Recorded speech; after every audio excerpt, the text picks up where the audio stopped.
Nizamabad MP ఎన్నికల మీద రైతు అభ్యర్థుల పిటిషన్పై తదుపరి విచారణను సోమవారానికి వాయిదా వేసింది హైకోర్టు. రైతులు వేసిన నామినేషన్ పత్రాలను సమర్పించాలని పిటిషన్ తరఫు న్యాయవాదిని ఆదేశించింది.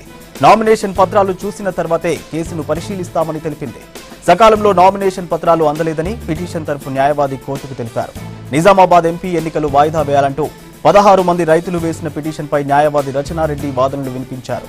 ఎన్నికల సంఘం తరఫు నుంచి దేశాయ్ అవినాష్ వాదనలు వినిపించారు. ఇరు వర్గాల వాదనలు విన్న హైకోర్టు తర్వాతి విచారణను సోమవారానికి వాయిదా వేసింది.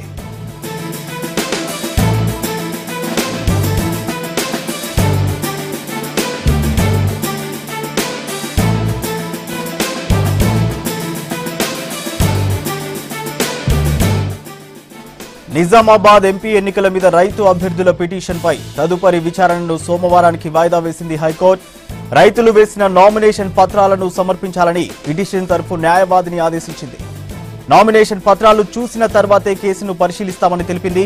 సకాలంలో నామినేషన్ పత్రాలు అందలేదని పిటిషన్ తరఫు న్యాయవాది కోర్టుకు తెలిపారు. నిజామాబాద్ ఎంపీ ఎన్నికలు వాయిదా వేయాలంటూ 16 మంది రైతులు వేసిన పిటిషన్పై న్యాయవాది రచనారెడ్డి వాదనలు వినిపించారు. ఎన్నికల సంఘం తరఫు నుంచి దేశాయ్ అవినాష్ వాదనలు వినిపించారు. ఇరు వర్గాల వాదనలు విన్న హైకోర్టు తర్వాతి విచారణను సోమవారానికి వాయిదా వేసింది.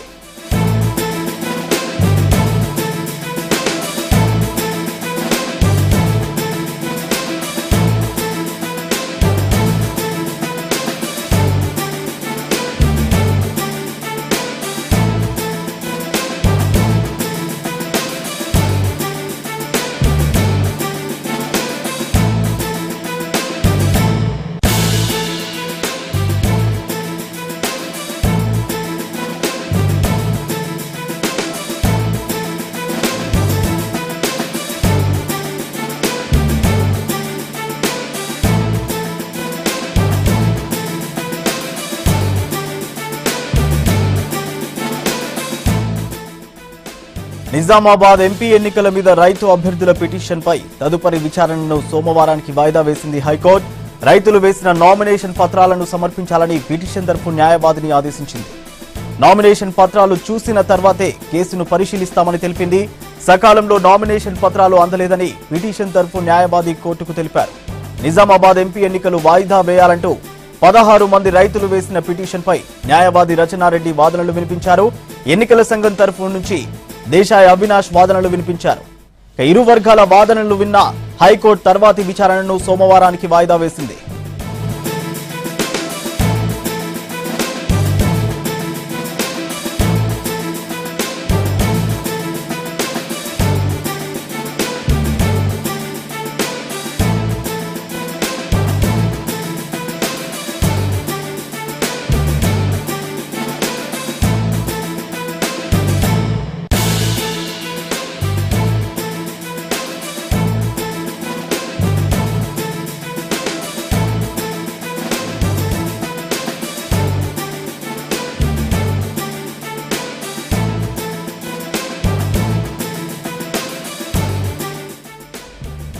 రెడీగా డీటెయిల్స్ సంపత్ అడిగి తెలుసుకుందాం. సంపత్, రైతుల పిటిషన్ పై కోర్టులో ఎలాంటి వాదనలు జరిగాయి?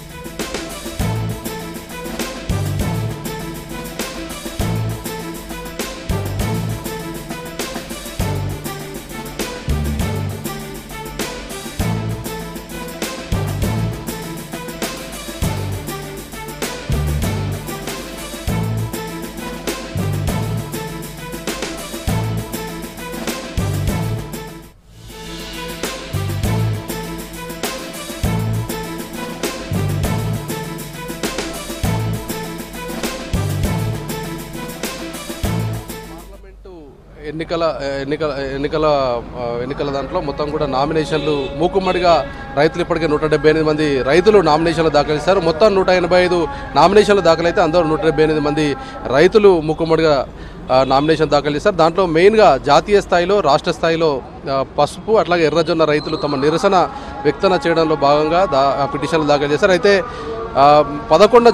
ఈ నెల 11 జరిగినటువంటి ఎలక్షన్స్ పోలింగ్కి ఇప్పటివరకు వాళ్ళకు ఎలాంటి గుర్తులు కేటాయించలేదు. అవగాహన సదస్సులు కూడా నిర్వహించలేదు. అట్లాగే వాళ్ళకు ఇప్పటికే ఎలక్షన్స్ ప్రిపేర్ అయ్యి లేరు కాబట్టి ఫస్ట్ ఫేజ్లో కాకుండా సెకండ్ ఫేజ్లో ఎలక్షన్స్ నిర్వహించాలంటూ హైకోర్టులో పిటిషన్స్ దాఖలు చేశారు. ప్రజెంట్ మనతో పాటుగా ఈ పిటిషన్ దాఖలు రైతుల తరఫున పిటిషన్ దాఖలు చేసిన రచనారెడ్డి గారు ఉన్నారు. చెప్పండి, ఏం మెన్షన్ చేశారు? పెటిషన్లో మాకు ఇప్పటివరకు సింబల్స్ అలాట్ కాలేదు యాజ్ ఇండిపెండెంట్ క్యాండిడేట్స్. హసపు రైతులు ఇంకా జవార్ రైతుల తరఫున మాకు సింబల్స్ అలాట్ కాలేదు. మా ప్రచార కార్యక్రమం ఇప్పటివరకు స్టార్ట్ కాలేదు. అందుకోసము సింబల్స్ అలాట్ చేసి ప్రచారం చేసుకునే ఛాన్స్ ఇచ్చి మీరు ఎలక్షన్స్ వాయిదా వేసి ఒక సెకండ్ ఫేజ్లోనన్నా కండక్ట్ చేయండి అని చెప్పేసి పిటిషన్ దాఖలు చేయడం జరిగింది. ఇక్కడ ఏమవుతుందంటే ఇమీడియట్లీ స్క్రూటినీ తర్వాత ఇండిపెండెంట్ క్యాండిడేట్స్కి ఇమీడియట్లీ సింబల్ అలాట్మెంట్ ప్రాసెస్ ప్రకారం జరిపోవాలి. ఇక్కడ ప్రాసెస్ కంప్లై కాలేదు. ఎలక్షన్ కమిషన్ అంటది మేము ఇచ్చేసినాము అని అంటది, కానీ మాకు ఇప్పటివరకు ఇంటిమేషన్ రాలేదు. సో మా సింబల్ ఏంటో ఇప్పటివరకు final symbol for elections we don't know. అది అలా జరుగుతుండగానే పేపర్ బ్యాలెట్స్ కాకుండా సడన్గా ఇప్పుడు ఈవీఎంస్ వచ్చేసాయి. 25,000 EVMs have been గాటన్ from where ever over the last 2 days itself. ఇప్పుడు మీరు ఈవీఎంస్లో మా సింబల్స్ ఏం చూపెడతారు? ఎవరైనా ఓటేసే వాళ్ళు వచ్చి ఏ సింబల్కి వేయాలి, ఎన్ని ఈవీఎంస్ ఎక్కడ ఉంటాయి, మాకు అవగాహన సదస్సు లేకపోతే మా ఏజెంట్స్కి వాళ్ళు ఈవీఎంస్లో ఎక్కడ మాకు ఏ గుర్తు కేటాయించిన వాళ్ళకు ఎన్ని ఓట్స్ పడ్డాయి, లేకపోతే ఎక్కడ వెళ్ళి ఎవరైనా ఓట్ వేయాలి, ఏ బజర్ నొక్కాలి అనే దాని గురించి ఎటువంటి అవగాహన సదస్సు కాలేదు. ఇవాళది కూడా పోస్ట్పోన్ అయింది. మొన్న రిప్రజెంటేషన్ ఇచ్చినప్పుడు నిన్న ఇమీడియట్గా పిలిచేశారు అవగాహన సదస్సు కోసం. అది అడ్జర్న్ అయిపోయింది. మళ్ళీ ఇవాళ పిలిచారు. ఇవాళ కూడా కాలేదండి అవగాహన సదస్సు. సో ఇప్పుడు 11th ఎలక్షన్స్ పెట్టుకొని మాకు ఇప్పుడు సింబల్స్ ప్రాపర్లీ ప్రొసీజర్ ప్రకారం ఇవ్వకుండా కేటాయించకుండా how are we going to propagate ఆ symbol amongst the people when recognized political parties have been campaigning for 3 months right now at least. So it is an imbalance and the system is working against the independent candidates. And ikkada oka ideology prakaram vachinaru Nizamabad constituency kabatti ఆ ideology ఇక్కడ defeat అవుతుంది. The purpose is what, మా ఇష్యూని లేవనెత్తే వాళ్ళు లేకపోతే దాన్ని address చేసి దాన్ని ఎంత దూరమైనా తీసుకెళ్ళి దాన్ని సాల్వ్ చేసేవాళ్ళు లేరు. అందుకోసము మేమే ఎలక్టరల్ హరిలోకి దిగి మా ప్రాబ్లమ్స్ని మేమే సాల్వ్ చేసుకుంటాము అనే ఒక ఉద్దేశంతో వచ్చిన వాళ్ళు వీళ్ళు. మీరు వాళ్ళను కూడా అడ్రస్ చేయకుండా it is a way to stymie the process of elections. అంటే ఇప్పుడు రికగ్నైజ్ పొలిటికల్ పార్టీసే వచ్చేటట్టు వీళ్ళు ఎటు కాకుండా చేసేలాగానే ఉంది ఇది. So that is not something we can question in the court, but the fact leads to that conclusion. ఈవీఎంల ద్వారా ఎన్నికలు నిర్వహిస్తామన్నది ఇప్పటికే ఎలక్షన్ కమిషన్ స్పష్టం చేసింది. బ్యాలెట్ పద్ధతి ద్వారా ఎలక్షన్ నిర్వహించాలనేది రైతుల డిమాండ్ తెలుసు. దీని గురించి కూడా మీరు కోర్టుకు అప్పీల్ చేశారు. బ్యాలెట్ ఇప్పుడు సింబల్సే కేటాయించలేదు. 174 ఇండిపెండెంట్ క్యాండిడేట్స్ ఉన్నారు. పేపర్ బ్యాలెట్స్ ద్వారా చేస్తాము అని 2 weeks నుంచి అన్నవాళ్ళు ఇప్పుడు 2 daysలోనే 25,000 ఈవీఎంస్ తీసుకొచ్చారు. ఇప్పుడు we do not trust the system to conduct free and fair tamper free elections given the fact that EVMs are being questioned everywhere. దాని గురించి ఇంకా అంతవరకు రాలేదు.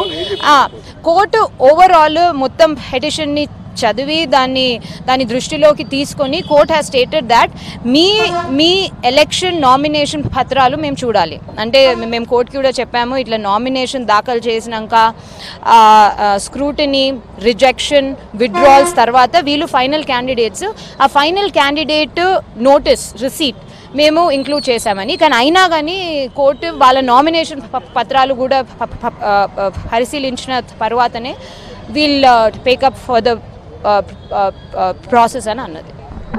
మొత్తానికి అంటే ఫస్ట్ ఫేజ్లో కాకుండా సెకండ్ ఫేజ్లో ఎన్నికలు నిర్వహించాలనేది ఒక అంశం. అట్లాగే బ్యాలెట్ పద్ధతిలో ఎలక్షన్స్ నిర్వహించాలి, ఈవీఎంల ద్వారా కాకుండా బ్యాలెట్ పద్ధతి ద్వారా ఎలక్షన్ నిర్వహించాలనేది మరో రిక్వెస్ట్ కోర్టు ముందు ఉంచారు. అయితే కోర్టు ఈరోజు కామెంట్లో మొత్తం నామినేషన్లు వేసినటువంటి రైతులు ఎవరైతే ఉన్నారో రైతులకు సంబంధించినటువంటి పత్రాలని కోర్టులో సమర్పించమన్నారు. సో సోమవారం రోజున దీనిపైన ఒక ఫైనల్ కంక్లూజన్ వచ్చే అవకాశం ఉంది.